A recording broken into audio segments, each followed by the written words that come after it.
Hey, welcome to the DFS Build NBA edition, weekend edition, Saturday edition. Not sure I'll get to a video on Sunday, but had some time, so I thought I'd push one out today. NBA was a disaster yesterday, but this slate actually I'm starting to warm up to quite a bit, so I feel pretty good. I will say one thing.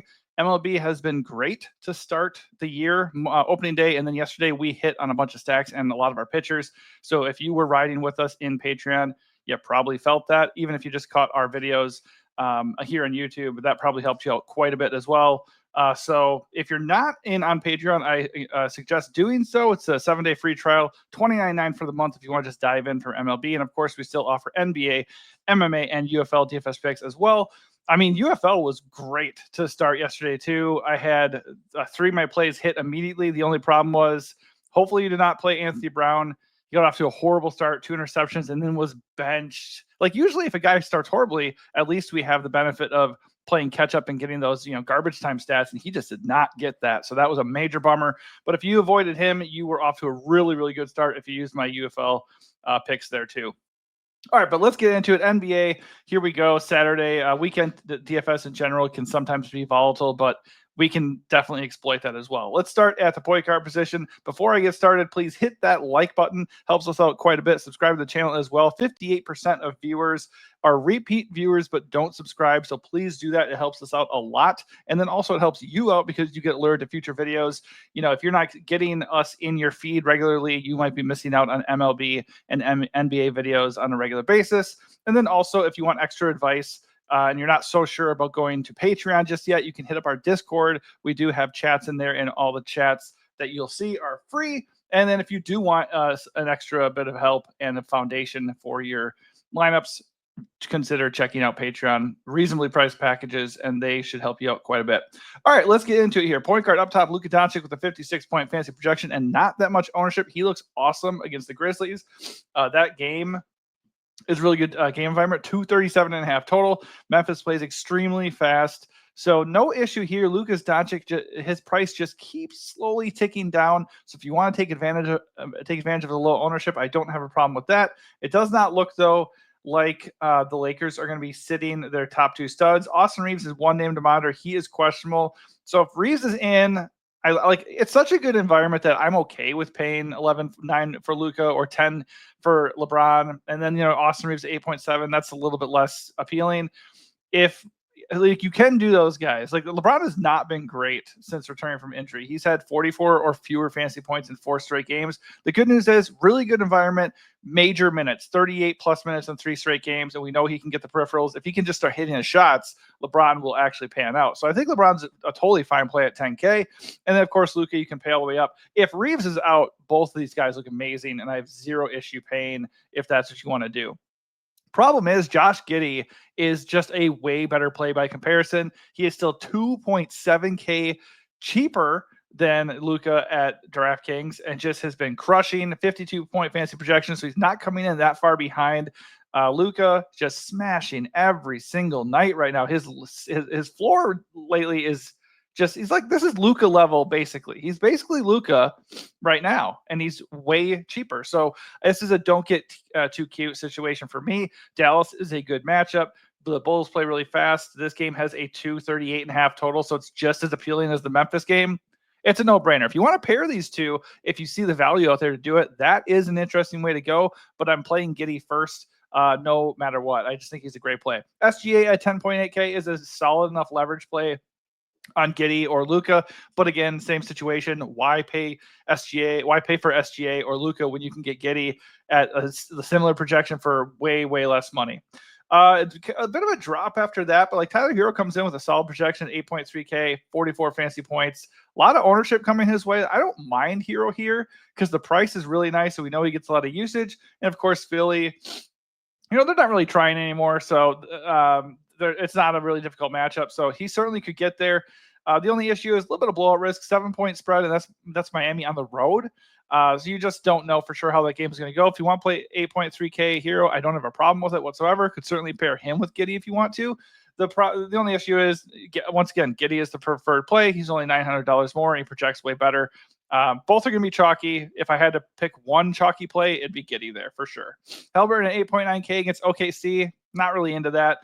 Made the mistake, I guess, of kind of buying into the OKC defense the other day and not playing Scottie Pippen, who got 49 fantasy points. So Halliburton sure can get there, and he should be a GPP play. But right now, he's actually carrying ownership. I don't really want to play 8.9 Helly against OKC on the road into ownership. So that's a no thank you for me. I'd rather go to Hero or Giddey or consider paying all the way up at point guard. Quentin Grimes remains in play. I really like Quentin Grimes as a pivot off of Hero and Hallie because he's unowned, has a similar projection, is only $200 more than Hallie, and we know what he can do with this massive role. The usage rate is disgusting. It's been 32 plus in most of his games since all the other guys are out. We still have no Oubre. We still have Embiid out forever. We still have Maxey out for 2 more games. So we should take advantage of the Quentin Grimes ownership while we still can. Obviously, he did not hit in his last game, which, of course, is like the first time I try him in a while. But at 9-1, if he can get back to like the 47 range or something, that would be a good play. And pairing him with Giddey is not a bad idea at all. I mean, I don't really want to mess with the whole Nick Nurse situation. The matchup with Miami also is not great, and Philly only has 104 implied total. So none of that sounds amazing, but he's not going to be owned. So he's definitely a really good tourney play. Not a core play, but a solid tourney play. Austin Reeves would only be in play for me if Luka or LeBron took a seat. And of course, Austin Reeves is questionable. So it's just not on my radar right now.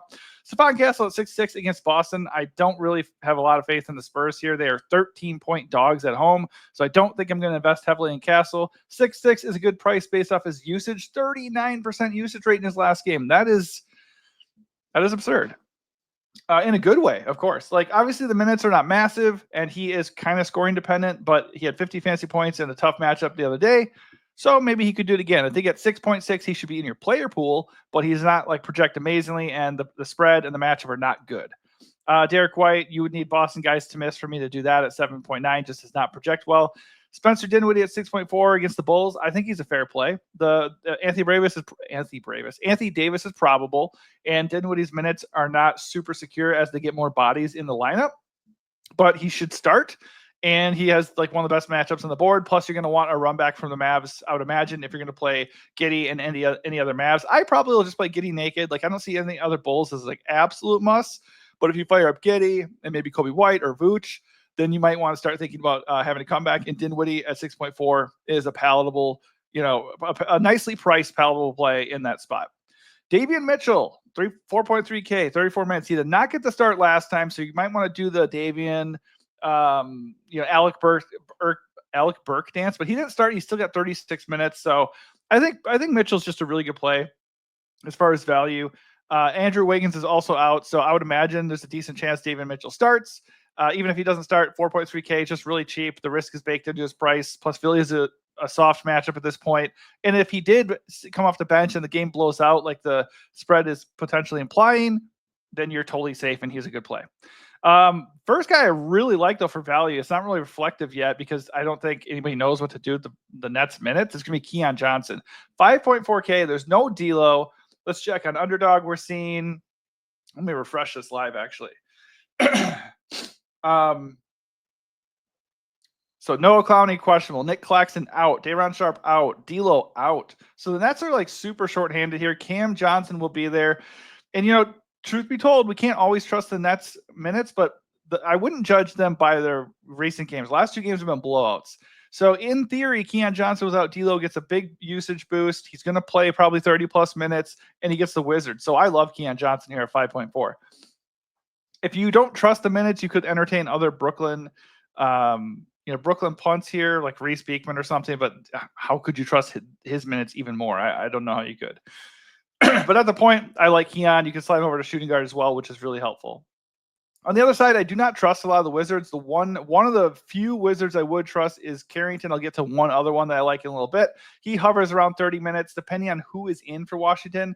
Like Keyshawn George is out, Middleton, Brogdon, those guys are out. Marcus Smart is questionable. If he's out, like all of a sudden, Carrington starts feeling a lot better.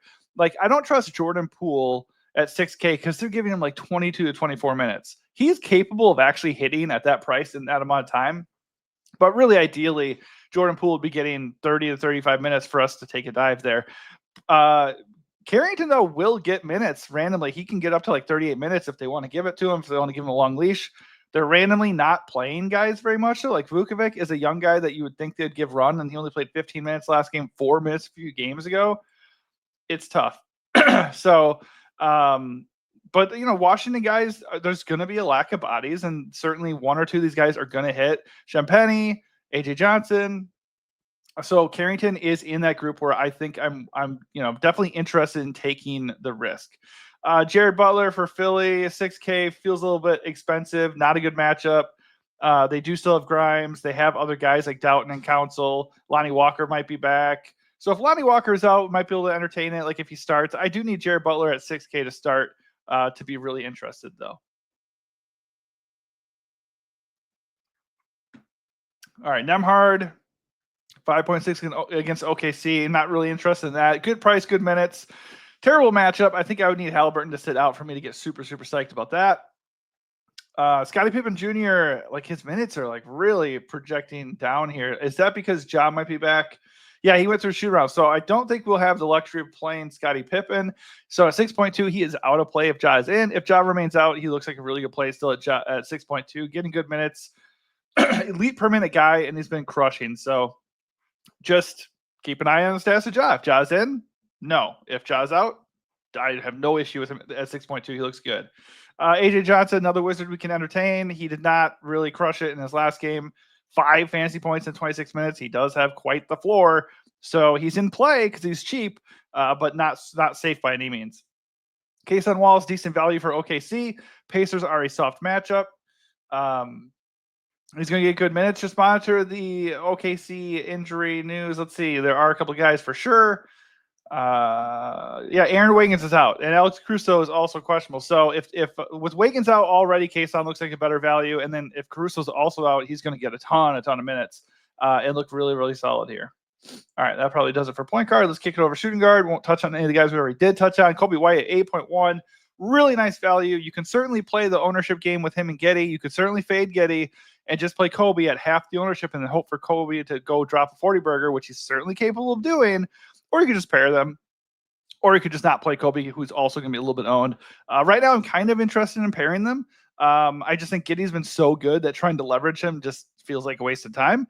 But all those options are on the table. Either way you look at it, though, 8.1K for this projection and this role, really nice usage rate. He's been very, very productive, major minutes.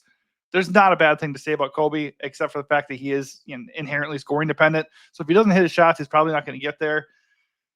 But he has been hitting his shots, and the Mavs are a good matchup. Desmond Bane here at 8.8K is out of play for me if Ja is in. Totally viable against the Lakers if Ja is out. Jaylen Brown, with all the Celtics healthy, that's a big no for me at 8.6K. In theory, against the Spurs, you could still play him. Peyton Pritchard's questionable. So maybe a few more minutes, a few more shots to go around. But with Tatum and Porzingis in there, I'm just not feeling it. They're too healthy for me. And that game has a massive 13-point spread. So not excited to pay for Boston guys today. Excuse me. Devin Vassell always in play. If you think that game is going to stay close, you consider Castle and Vassell. Vassell, small forward eligible, gives him a little bit of a boost. They just have nice usage. I think Vassell's been pretty involved yet. Yeah, not as involved as Castle, but he gets more minutes than Castle, so he's like a little bit safer. Castle just might have the more consistently high ceiling. Kevin Huerter is still in play. Didn't think I'd be saying that in 2025 at this stage of the year, but Trey Jones is out. Lonzo Ball probably is out. He's forever questionable. He's doubtful, actually. So, yeah, he's probably out. So we're looking at Giddey and Kobe and Vooch, and then Huerter. 5.9K Huerter feels steep. No doubt about it. It's hard to click, but he's getting massive, massive minutes. 40 minutes his last game. And, he does have a low floor, but even when he's not getting there, he's had 23-plus fantasy points in 5 straight games. So, I think we can still play Kevin Huerter at 5.9. The value on this slate, outside the Nets and some risky Wizards, it's not amazing. So until things open up, Kevin Huerter's in play, and it's nice that you can use him at small forward as well. Most of these other guys we already touched on. Tyrese Martin is another guy for the Nets that we could certainly entertain. I don't love that he's only shooting guard eligible, but he should get some minutes with them shorthanded. And if the game blows out, he could benefit a little bit more. Probably does it. All right, over small forward. Jason Tatum is a good play in a vacuum against the Spurs. Very, very good matchup. If you want to fire up Tatum and hope the game stays close, you can do that. I don't have a problem with it. I'm just probably not going to go there, especially since he's going to be owned. I'd rather pivot to LeBron. Really good game environment. Better, way better spot, really, because it's a good game environment and it's only a 3-point spread. So LeBron looks a bit like the better play, coming in about half the ownership. That to me, that's a no-brainer. Tatum is a good play in a vacuum, but when you're looking at the slate, I like LeBron more. Kobe White can be used at small forward. When you factor in price and projection and everything, Kobe White is the play at small forward. You can play him over Tatum and LeBron and save $2,000. So that is the way I would go personally. But if you do want to pay up, and plus both those guys can be had at power forward, LeBron would be the play there. PJ Washington is a no for me with Anthony Davis probable. So he's just too expensive. You can always give him a shot because he is a high usage player facing the Bulls, but 8.2 is a little bit steep with Anthony Davis in the lineup. Justin Edwards is still good value. We liked him as a core play the other day, and he had 44 fancy points. He's a smash. He's been crushing every single day. Just getting monster minutes with no Oubre out there. That's not going to change. The only problem is he can be a little bit owned, and Miami's not a good matchup. But he's not owned enough to scare me off of the matchup. So at 5.7, I'm still on Justin Edwards. Still like him quite a bit. Najee, same deal as PJ. If PJ is out, I think he's questionable. If PJ is out, then I feel a little bit better about Najee at 7.6 because Anthony Davis is still limited. So if Anthony Davis is just there and there's no PJ, it's just like Najee and Spencer and Brow against the Bulls. Like those guys are viable. They're suddenly like okay plays. I just don't really want to pay 7.6 for Najee. But if PJ's out, I will certainly consider doing so. Keldon Johnson looks really, really interesting at 4.7. Obviously, if the game is close, Castle and Vassell are really compelling plays in the mid-range, but Keldon there's not a lot of value, like I said. So Keldon's shaping up as a really good value play, good usage, good per minute guy off the bench. If the game blows out, he could be looking at 30 minutes here. Champagny for the Wizards keeps starting and he keeps wrecking. He's not really playing a ton. Like last game, he did get 33 minutes, but look at these other games, 21 minutes, like low usage rate. Like he is risky for sure. I'm just going to put that in there. He's risky, but he's also a good value at 4.8 against the Nets. I do not mind him at all as long as he starts. Just not a core play because he's just like the Wizards. They're tough to trust for sure right now. Zaire Williams, 5K. He'll get a boost against the Wizards just because those other guys are out. Don't mind him. He's really just a spot up shooter. It doesn't do a whole lot, so it's tough to feel like super excited about him. But he is a solid value at 5K. Don't mind him at all. Probably does it for them. Actually, let's see who's actually all available here. Let me check for who's actually out for Miami. So yeah, Wiggins is out, Jovic is out, Duncan Robinson is out. So we can entertain Haywood Highsmith because the minutes alone, Jaime Jaquez seems to be in the doghouse, so I don't really want to do that. But if Jaime Jaquez ends up getting a start at 3.3K, like I would definitely warm up to him considerably. All right, let me get another drink real quick. I made the mistake of eating a bunch of cashews before I did this. So now I just have peanuts lingering and it's giving me a scratchy throat. All right, so Tatum again at power forward, LeBron, totally fine with that. Bam, 8.4K, high usage player against the Sixers, still not that expensive. I don't mind him. I think if you're just looking at power forward, that would probably be where I start. Just because his projection is not that far off of those guys and he's way cheaper. Anthony Davis, YOLO, you can play him. He's going to get about 30 minutes. That's where he's capped right now, and he's still very expensive, but he could get like 60 fancy points in 30 minutes against the Bulls. He really could. So I'm not going to leave him completely out of the player pool. It'll just be like really, really low exposure. JJJ at 8K, you can still play him with job back because he's way cheaper than Bane. And the Grizzlies game looks awesome. And he's going to be a really nice turning play because of that. So I think JJJ is still really interesting. And then if Ja's out, he'd be pretty close to a core play. He'd look really, really good. Let's see. So Edwards here, Cam Johnson, his minutes projection is very scary, but they're down some bigs and they're down D-Lo. So in theory, the matchup and the usage look really good. And also, if you look at the last two games, like I said, those were blowouts. So if we can trust that Cam Johnson is going to get a full allotment of minutes, he looks really good. And I don't really trust this projection. I would expect it to be closer to like 35 on this slate. So if the sites are not going to make Cam Johnson look good, let me tell you, I think he looks good. I think he's a solid play at 7.1. The price is a little bit steep, but this is a guy who has the ability to get you 45 fantasy points. So I think he's a solid play. Trenton Watford looks awesome. 5.3K. There is no Day'Ron Sharpe, no Claxton, and possibly no Noah Clowney. So he is going to get minutes here. Let's see who they have really. they have that one dude who I cannot pronounce it, Tosan something. I do not know the guy's name, but he should get minutes. He's only 3K flat. Don't mind that as a like pure punt because they're short on bigs. But Watford is the play there for sure.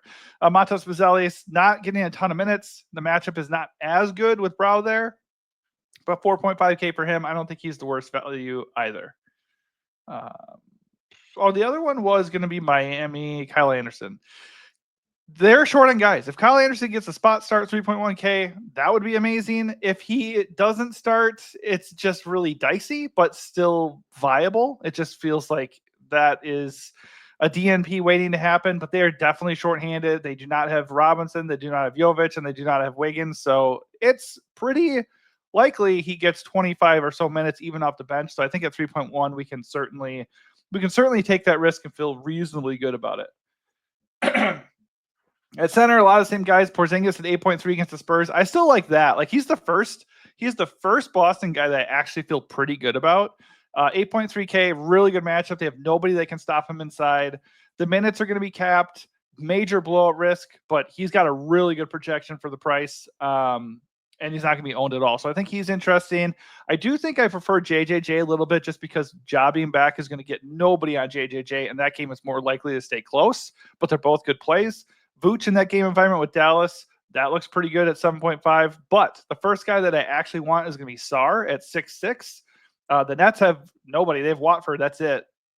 So if nobody that's going to stop him, he's getting a really good usage. The only problem at all with Sarr is he's kind of capped at like 30 minutes. And in general, Washington, they don't really want to win. So like they're just messing around with all their guys. But one of the guys that they haven't really, pulled the rug out under at all is Sarr. So if they let Sarr play about 30 minutes at 6.6, I love him against the Nets.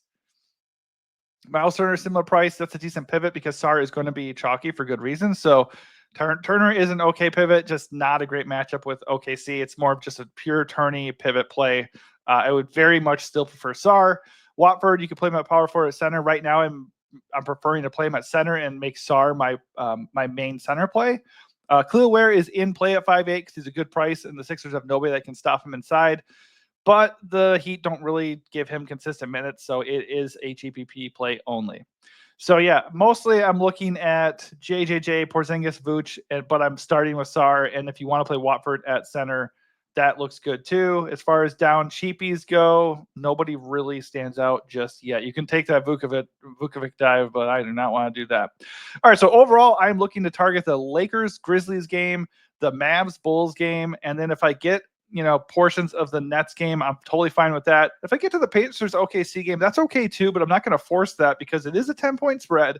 It is in OKC, and the Thunder have a very, very good defense. So those are like the stacking, like situational environments I prefer.